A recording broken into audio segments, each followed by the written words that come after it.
સમાચાર પંચમહાલથી પ્રાપ્ત થઈ રહ્યા છે। પાનમ અને હડફમાં પાણીની આવક થઈ। બંને ડેમના 3 દરવાજા ખોલાયા। પાનમ ડેમમાંથી 16,000 ક્યુસેક પાણી છોડાયું। હડફ ડેમમાંથી 9,500 ક્યુસેક પાણી છોડવામાં આવ્યું છે।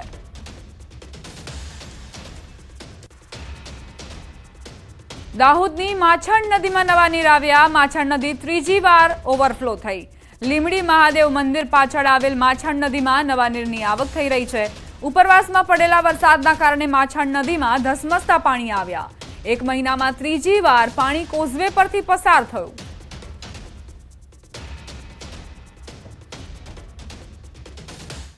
પાટણમાં અવિરત વરસાદે ખેડૂતોની આશાઓ પર પાણી ફેરવી દીધું। ભારે વરસાદે ખેતરોમાં વિનાશ વેર્યો। ખેતરો બેટમાં ફેરવાઈ ગયા। જ્યાં નજર કરો ત્યાં પાણી જ પાણી જોવા મળી રહ્યા છે।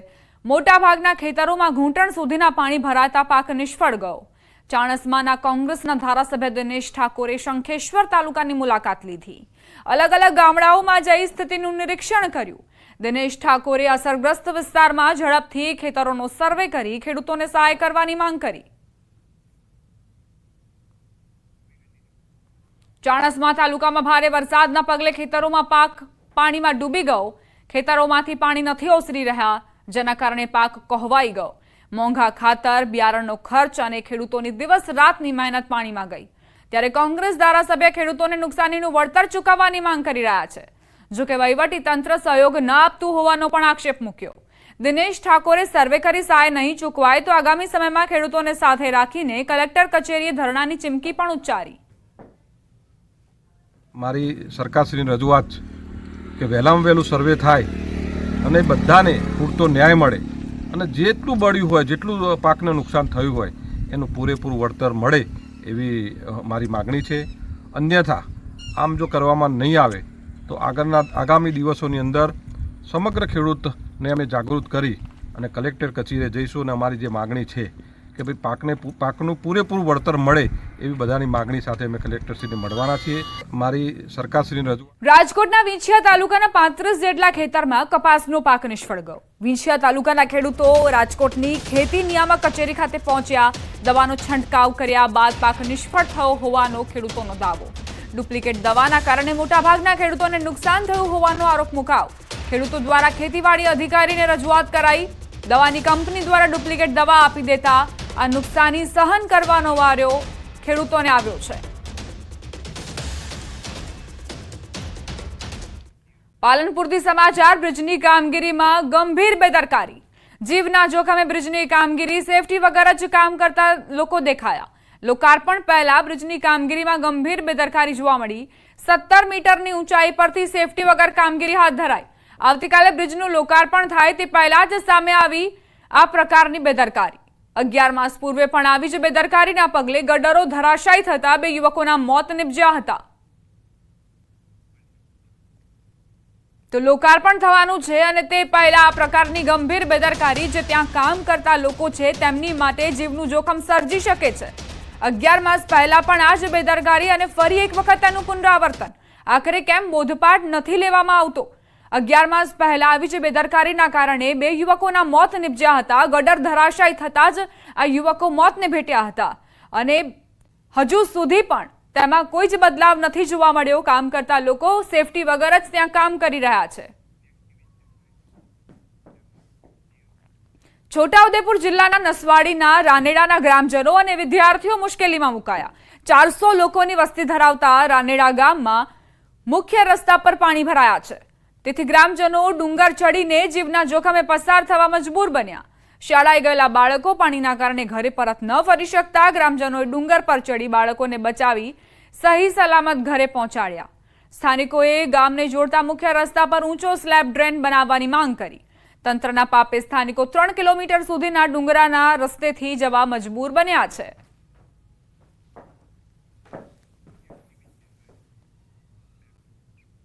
ગીર સોમનાથના તાલાળામાં વરસાદના વિરામ છતાં શહેરના અનેક વિસ્તારોમાં ગંદકી અને પાણીનું સામ્રાજ્ય છવાયું છે। શહેરીજનોએ પાલિકાને અનેક વખત રજૂઆત કરવા છતાં ગંદકીનો નિકાલ નથી કરાયો। શહેરના એસટી ડેપો સામેનો વિસ્તાર, રામટેકરી વિસ્તાર અને આંબેડકર વિસ્તાર સહિતના વિસ્તારોમાં લોકો ગંદકી અને પાણી ભરાવાની સમસ્યાથી ત્રાહિમામ પોકારી ઉઠ્યા છે। તો કેટલીક જગ્યાએ પાલિકા દ્વારા શહેરીજનો સાથે ઓરમાયું વર્તન કરાતું હોવાનું શહેરીજનો જણાવી રહ્યા છે। જેથી સ્થાનિકો સ્વખર્ચે રસ્તાઓ પર પાણી ન ભરાય તેની વ્યવસ્થા કરી રહ્યા છે। બીજી તરફ શહેરના પોલીસ સ્ટેશન સામે ખાનગી ક્લિનિક અને સરકારી હોસ્પિટલ નજીક છેલ્લા 4 મહિનાથી પાણીનો ભરાવો થયો છે। શહેરીજનોની અનેક રજૂઆત છતાં પાલિકા તંત્ર ઘોર નિંદ્રામાં હોય તેવું પ્રતીત થઈ રહ્યું છે। કેટલા દી ત્યાં વરસાદ વયો ગયો છતાંય તમે ગંદકી જોઈ શકો છો। અહીંયા અહીં તમારી સામે છે, આગળ રોડ ઉપર કાયદેસર ઉકેડાનો ઢગલો કરેલો છે, રોડ ઉપર કરેલો છે। એ નગરપાલિકાને જોરદાર, અને તમે કોઈ પણ રજૂઆત કરો તો એમ કે આમાં નગરપાલિકાને હદમાં નથી આવતું। હું આ એરિયામાંથી 12 વર્ષથી આ દુકાન ચલાવું છું। આ વિસ્તાર બસ સ્ટેશન SBI વાળી શેરી છે, ભારત ગેસ વાળી, અને આમાં સમસ્યા અવારનવાર એવું છે, જ્યારથી ગટર યોજના થઈ છે ત્યારનો આ રોડ બન્યો નથી, અને અમારે હરેક ચોમાસે આના પરિસ્થિતિ છે। દર વખતે પાણી ભરાય છે, કોઈ નિકાલ થતો નથી। આજુબાજુમાં ત્યાં સરકારી હોસ્પિટલ આવી છે, અને સરકારી હોસ્પિટલ પ્લસ લેબોરેટરી, અને ત્યાંથી ને અંદાજિત આખા દિવસમાં માણસો ઓછામાં ઓછા 1500-2000 માણસનો ચાલવાનો રસ્તો છે, છતાં માણસો પાણીમાંથી, ગંદા પાણીમાંથી ચાલીને કોઈ દવાખાને જાય છે, કોઈ લેબોરેટરી આવે છે, અને એ જાણે છે બધાય। ભારે વરસાદને કારણે અમુક જગ્યાએ ખાડા ખાબોચિયા ભરવાના પ્રસંગોને કારણે ગંદકી દેખાય છે, પરંતુ હવે વરસાદ બંધ થઈ જતા તારાડા નગરપાલિકા દ્વારા સઘન સફાઈ ઝુંબેશ ઉપાડવામાં આવેલ છે, અને અંદાજે 7 થી 8 દિવસની અંદર તારાડા શહેરમાંથી તમામ જગ્યાએથી ગંદકી ઉપાડી લેવામાં આવશે। કચ્છમાં આવેલા ભેદી રોગચાળાને લઈને આરોગ્ય મંત્રી ઋષિકેશ પટેલ તેમજ પ્રભારી મંત્રી પ્રફુલ પાનશેરિયા 2 દિવસથી કચ્છમાં છે। આજે મંત્રીઓએ હોસ્પિટલની મુલાકાત લીધી, સામૂહિક આરોગ્ય કેન્દ્ર દયાપર પર આરોગ્ય સુવિધાઓની સમીક્ષા કરી, દયાપર સામૂહિક આરોગ્ય કેન્દ્ર ખાતે દાખલ દર્દીઓના હાલચાલ પૂછ્યા, રાજ્ય સરકાર નાગરિકોના સ્વાસ્થ્ય અંગે ચિંતા કરી રહી હોવાનો વિશ્વાસ અપાવ્યો। રેસ્પિરેટરી સિસ્ટમની અંદર પણ ક્યાંય તકલીફ લાગે તો તરત જ આગળની સારવાર માટે ભુજ હોસ્પિટલમાં આપણે પૂરતી વ્યવસ્થા કરી છે, સ્પેસિફાઈડ બેડ પણ કર્યા છે, વેન્ટિલેટર બાયપેપની પણ સગવડ કરી છે। એટલે તમામ આખી તાવ આવ્યાથી માંડી અને છેક સુધી એ દર્દી સારો ના થાય એ પ્રકારની આખી લાઇન ઓફ ટ્રીટમેન્ટ અને એ વ્યવસ્થાઓ સુનિશ્ચિત કરવાનું કામ કર્યું છે। રાજ્યના કેટલાક વિસ્તારોમાં પ્રાણીઓએ આતંક મચાવ્યો છે। વડોદરાના સાધલીની વાત કરીએ તો શ્વાને મહિલા પર હુમલો કરી દીધો। પ્રાથમિક આરોગ્ય કેન્દ્રમાં શ્વાનનો અડ્ડો હોય છે, મહિલા કર્મચારી પર શ્વાને હુમલો કરતા ભયનો માહોલ સર્જાયો। આ તરફ ગીર સોમનાથના ગીર ગઢડા શહેરમાં સિંહ બાળે રહેણાંક મકાનમાં ઘૂસીને અફરાતફરી મચાવી દીધી। તો અમરેલીના ખાંભાના ત્રાકુડા ગામમાં મોડી રાત્રે સિંહોનું ટોળું આવી ચડ્યું। રખડતા પશુઓના ટોળા વચ્ચે સિંહો આવતા અફરાતફરી મચી। પશુઓમાં ભાગદોડ વચ્ચે પશુનો શિકાર કર્યો। શિકારના લાઈવ સીસીટીવી ફૂટેજ સામે આવ્યા। બીજી તરફ સાબરકાંઠાના ઈડરગઢની નજીક આવેલી ભાટિયા મિલ પાસે દીપડો દેખાતા લોકોમાં ફફડાટ ફેલાયો। તો છોટાઉદેપુરમાં ખૂંખાર દીપડો પાંજરે પુરાતા લોકોએ રાહતનો શ્વાસ લીધો। છોટાઉદેપુરમાં આદમખોર દીપડો આખરે પાંજરે પુરાયો। વનકર્મીને ફાડી ખાનાર લોહી તરસ્યો દીપડો કેદ થયો। પાવીજેતપુર રેન્જના આંબાખૂંટ ગામ પાસેના જંગલમાં આ ઘટના બની હતી। ફરજ પરથી પરત ફરી રહેલા વનકર્મી ગણપતભાઈ બારિયા ઉપર દીપડાએ હુમલો કરી 2 કિલોમીટર સુધી ઢસડી ગયો। ગઈકાલે વનકર્મીનો શિકારનો ભોગ બનેલો મૃતદેહ મળી આવતા વન વિભાગે 3 પાંજરા ગોઠવ્યા। મોડી રાત્રે દીપડો પાંજરે પુરાયો હતો। પાંજરે પુરાયેલા આદમખોર દીપડાને ધોબીકુવા ખાતે લઈ જવાશે।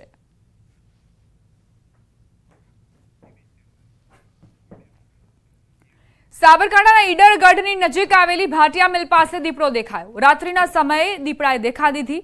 બારેલા તળાવની પાસે આવેલી મિલ નજીક દીપડો લટારને સ્થાનિકે કેમેરામાં કેદ કરી। દીપડો દેખાતા આસપાસના રહીશોમાં ભારે ફફડાટ ફેલાયો। વન વિભાગ પાંજરું મૂકી દીપડાને કેદ કરે તેવી સ્થાનિકોએ માંગ કરી।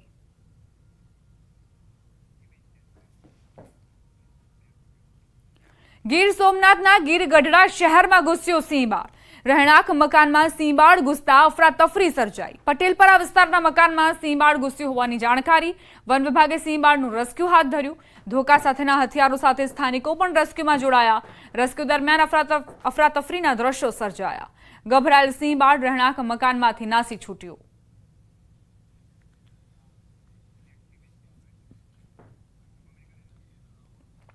તો ગભરાયેલા સિંહબાળે કઈ રીતે અફરાતફરી સર્જી તેની તસવીરો સામે આવી છે.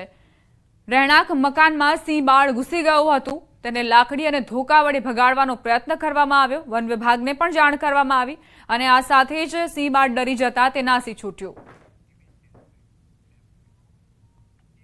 સૌરાષ્ટ્રની સૌથી મોટી ગણાતી જામનગરની જીજી હોસ્પિટલ, જેમાં પોલીસ વિભાગે ઓચિંતું ચેકિંગ હાથ ધર્યું.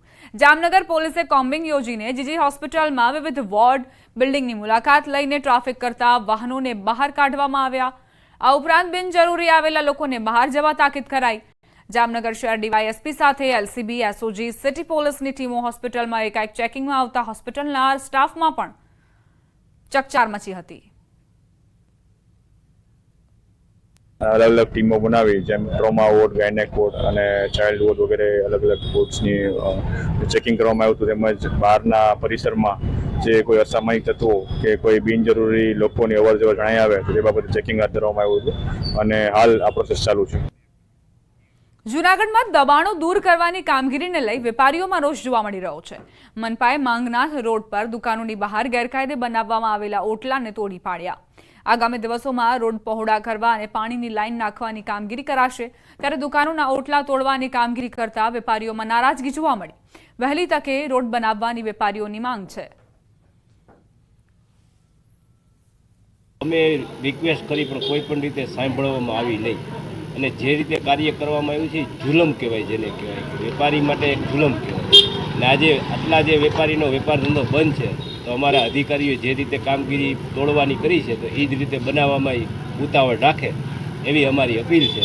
આપણે અત્યારે જ મોન્સૂન હવે માંડવાનું ઓછું થયું છે અને અત્યારે તક મળી છે કે આ રોડને આપણે તાત્કાલિક રિપેર કરાવી દેવા. આ તમામ જે કામગીરી જે છે આ વેપાર મંડળ એસોસિએશનની રજૂઆતને ધ્યાને રાખતા અમે પાણીની જે લાઈન છે આને પણ આને સાથે રોડના સાથે પેરેલલી નખાવશું, સો દેટ આ આખા વિસ્તારમાં જેટલા વેપારીઓ છે, જેટલા ગ્રાહકો છે આને તકલીફ નહીં ભોગવવી પડે. અમદાવાદના ગાયનેકોલોજિસ્ટે એક અનોખો વર્લ્ડ રેકોર્ડ પોતાના નામ કર્યો છે. નવા નરોડામાં અંકુર મેટર્નિટી હોમ એન્ડ ક્લિનિક ચલાવતા ડોક્ટરે અનોખી સિદ્ધિ પ્રાપ્ત કરી. ડોક્ટર મોનીલે પોતાની ટીમ સાથે મળીને જન્માષ્ટમી પર્વ પર એક સાથે 21 બાળકોનો સફળતાપૂર્વક જન્મ કરાવ્યો. એક જ દિવસમાં 20 મહિલાઓની ડિલિવરી અને 21 બાળકોનો જન્મ કરાવ્યો, જેને લઈ વર્લ્ડ રેકોર્ડ ઇન્ડિયાના પ્રમુખ પવન સોલંકીએ તેમને સર્ટિફિકેટ એનાયત કર્યું.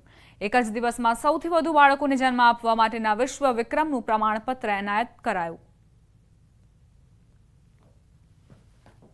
અમદાવાદમાં એક સાથે 20 જેટલા ભૂલકાઓનો એક જ દિવસે જન્મ થયો અને આ જન્મ દિવસ હતો જન્માષ્ટમીનો. જન્માષ્ટમીમાં વર્લ્ડ રેકોર્ડ બન્યો છે અને તે વર્લ્ડ રેકોર્ડ બનાવનાર અમદાવાદના ડૉક્ટર મોનિલ છે. તેમની સાથે પણ વાત કરીશું, પરંતુ આ પહેલાં જે ભૂલકાઓ છે તે ભૂલકાઓને જુઓ, બાળકોને જુઓ. તો આ બાળકોનો જન્મ એક જ દિવસે જન્માષ્ટમીના દિવસે થયો છે. આ વર્લ્ડ રેકોર્ડ બનાવનાર ડૉક્ટર પણ મારી સાથે છે. ડૉક્ટર મોનિલ, શું કહેશો, આ કેટલો કપરો ટાસ્ક હતો તમારી માટે? બહુ જ સાચી વાત કરું તો આ જે ટાસ્ક હતો ને એ એકદમ જ ડિફિકલ્ટ ટાસ્ક છે. આની પહેલાં 2022માં અમે લોકો આવું કરી ચૂક્યા છે, જેમાં અમે લોકોએ એકસાથે 20 બચ્ચાઓની ડિલિવરી કરાવી હતી અને આજે અમે 21 બચ્ચાઓની ડિલિવરી જન્માષ્ટમીના શુભ દિવસે કરાવી હતી. 21 ડિલિવરીમાં અમે લોકોએ 20 સિઝેરિયન સેક્શન કર્યા છે અને જેમાં 8 જે છે ડબુડીઓ છે અને 13 બાળકો બાબા છે. 24 કલાક કોઈ પણ માણસ પાસે હોય ને એમાં પણ તમે 20 બાળકોની ડિલિવરી, કેટલું કપરું ટાસ્ક, કારણ કે ટીમ તમારી પાસે હતી પરંતુ તમારે જ હાજર રહેવું, તમારે જ ડિલિવરી કરાવી. તે કેવી રીતે આપ મેનેજમેન્ટ કેવી રીતે કર્યું? અમારા ડૉક્ટરે જ્યારે તમારી જે ડિલિવરી માટે સંલગ્ન થાય છે ત્યારે એ ડૉક્ટર ખાલી ડૉક્ટર નથી, એ ડૉક્ટર તમારા ફેમિલીનો એક પાર્ટ બની જાય છે. તમે પહેલા દિવસથી લઈને 9મા મહિના સુધી એ પેશન્ટને જોયું હોય, એ પેશન્ટ જોડે વાર્તાલાપ કર્યો હોય અને એ જ પેશન્ટને ડિલિવરી કરીને બાળક જ્યારે તમે આપો ત્યારે એ એકદમ ભાવનાત્મક એક રિલેશન છે પેશન્ટ પ્રત્યે. આ તમે જોઈ શકો. ટાઈમ મેનેજમેન્ટમાં એવું છે બેન કે અમે 12 વાગ્યાથી રાતે 12 વાગ્યાથી આ બધું કાર્યક્રમ ચાલુ કર્યો હતો અને રાતે 12 વાગ્યાથી લઈને સાંજના 6 વાગ્યા સુધી સતત 18 કલાક નો અથાગ પરિશ્રમ કરી અને અમે આ લેવલ પર પહોંચ્યા છીએ. બિલકુલ, આપ જોઈ રહ્યા છો Guinness record most baby delivery in 24 hours world record છે, તે વર્લ્ડ રેકોર્ડ બનાવ્યો છે. મારી સાથે પવનભાઈ છે, તેમની સાથે પણ વાત કરીશું. પવનભાઈ, જે વર્લ્ડ રેકોર્ડ બનાવ્યો છે, આવો રેકોર્ડ ક્યાંય વર્લ્ડમાં બનેલો છે કે ખરા? એટલે ડૉક્ટર મોહિલભાઈ પટેલ અને એમની ટીમ જે છે અંકુર મેટર્નિટીની, એણે અમને કોન્ટેક્ટ કર્યો હતો કે ભાઈ અમે હવે 24 કલાકનું અમે આ રેકોર્ડ કરવા માંગીએ છીએ અને અમારું પ્લાનિંગ 22નું છે. જૂનો રેકોર્ડ એમનો જ હતો 12 કલાકનો 21 બેબીનો, પણ આ રેકોર્ડની જે ખાસિયત છે એ ઓપરેટેડ અને ડિલિવર્ડ 24 કલાકની અંદર. એટલે એમની ટીમ જોડે અમારું કોઓર્ડિનેશન ચાલતું હતું, એમનું મેનેજમેન્ટ શું છે, એમનું પ્લાનિંગ શું છે, એ બધું એમને એમની જોડે કોઓર્ડિનેટ કરી 1 વીકના અંદર ટાઈમ લઈ અને આખું મેનેજમેન્ટ સમજ્યા. અને જે દિવસે એમનો રેકોર્ડ હતો એ દિવસે એ લોકો વર્ચ્યુઅલી અમને બધી જ અપડેટ કરતા હતા, ડોક્યુમેન્ટેશન થયા અને આજે અમે માન્યતા આપી છે. અને આજે એક આ નવો વર્લ્ડ રેકોર્ડ એમણે જ જે તોડેલો છે એમનો 21નો રેકોર્ડ અમે આજે આપવા જઈ રહ્યા છે. અને આવા નવો વર્લ્ડ રેકોર્ડ આજે નોંધાશે. મોહિતભાઈ પટેલ અને એમની ટીમનો હું ધન્યવાદ કહું. વર્લ્ડ રેકોર્ડ જે છે તે ડૉક્ટર મોનિલ પટેલ કે જેઓ અમદાવાદના છે તેમણે નોંધાવ્યો છે. કેમેરામેન હિરેન શાહ સાથે દીપિકા ખુમાર, ન્યૂઝ 18 ગુજરાતી, અમદાવાદ.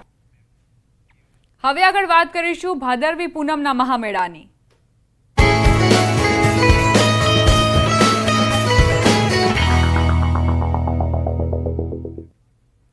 યાત્રાધામ અંબાજીમાં આવતીકાલે ભાદરવી પૂનમના મહામેળાને લઈ વહીવટી તંત્ર કામે લાગ્યું છે.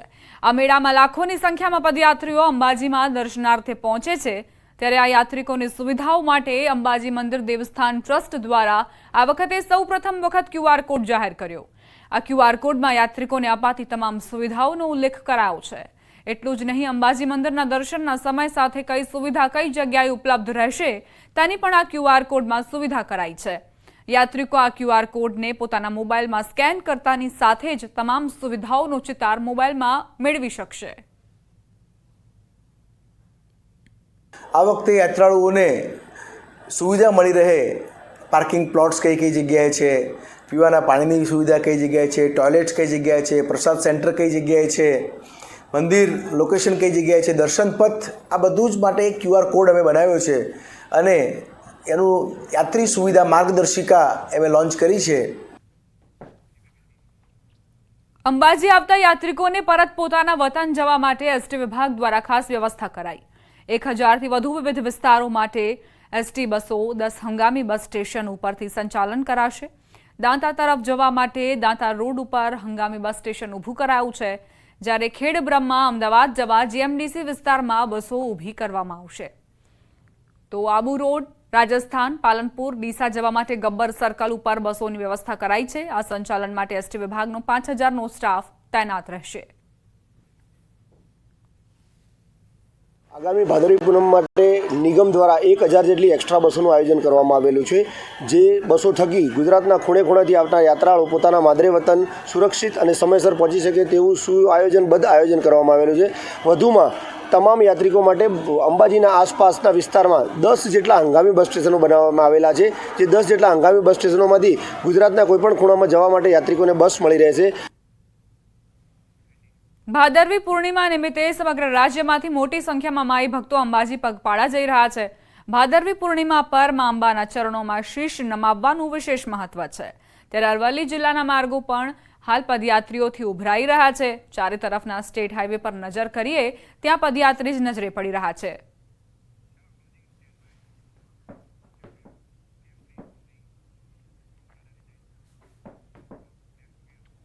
આ સાથે જ બુલેટિનમાં અત્યારે બસ આટલું જ. વધુ અપડેટ્સ માટે આપ જોતા રહો ગુજરાતની number 1 news channel news 18 Gujarati.